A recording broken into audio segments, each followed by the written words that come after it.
Welcome to this edition of Brahmin Butcher, a show where we talk about history of food.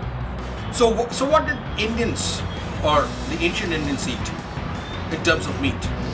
Pigs, boars, crocodiles, antelopes, deers, bovine, iguana, you name it, we ate it. Did you know that chicken, Indians were the first people to actually domesticate the chicken? And chicken went across the world via India.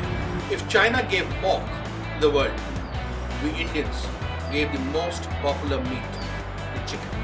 Vedic cuisine by 200 BC had completely changed the entire scape of food in this country. So we have three stratas, which is the Rajasic, Tamasic and the Sattvic. So the palate was categorized as sweet, sour, salty, spicy, astringent and bitter. And also they said food that produces heat in the body.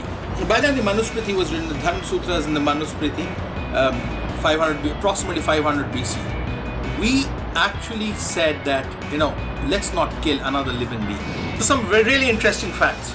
Did you know that Humayun actually said that eating beef was not right, and the most devout should not touch beef, while the Tamil during the Sangam era ate beef. Today what we're going to do is we will cook another ancient dish from India. It's from the Vedic period. A lot of people know that there are multiple books of Vedas that were written. So that period is called the Vedic period. It starts with Rig, so what this dish is, it's called Vratak Vyanjana, which really means a dish of quail.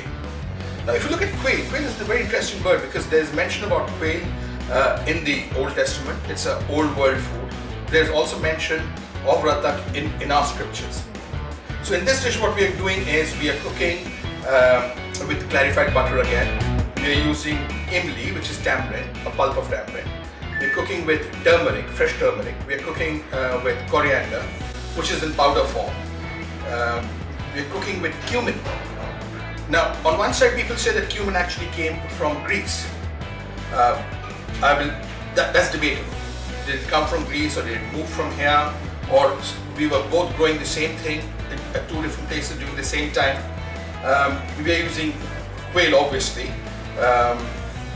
Curd is another.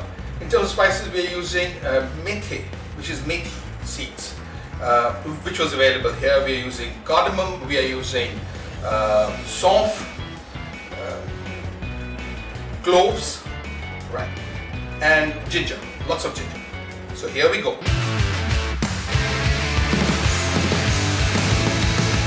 First is we take a pan or a kadhai or a dish, whatever you feel like taking. Right, so this is how we start. What we do is we first take the curd, and I'm going to put all the powdered spices into the curd, whip it nice, and I take some water. Maybe two or four tablespoons of water. Mix it and keep it aside. Next what I do is, so my pan is nice and hot, and I put in the dry spices, the whole spices into it. So I'm dry roasting the spices all together, just dry roasting. So remember, the ghee or the clarified butter comes in later. And there you go. I put in the clarified butter, let the whole spices sputter a bit, and I put in my ginger and a dash of garlic. Stir it for just about 2 minutes so the rawness goes off, and I put in my onion. Just pink it a bit. Let the water dry out and the oil separates, and that's when you put in the quails. Now let the quails be there for maybe a minute and a half so it browns on one side. Turn it, let it brown on the other. Right, so now you add the curd, which has got all the spices in it. Now you add it this thing. Give it a nice turn. Let it be there for just a little bit. There you go. Maximum you need 3 or 4 minutes for quail. Don't overdo it because it becomes like rubber. Pour in a little bit of water and just a minute more.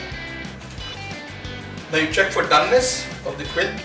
With your finger, just tap it once Put in the lemon juice. This smells nice. The color is what you get. So you're not looking at red color because there are no red chilies. At that point of time, India didn't have red chilies. Though, of course, there are scriptures which talk about up the beach, but that's another story for another day. And there you go. It's a little thick, dry gravy to it. And now it's ready to be plated.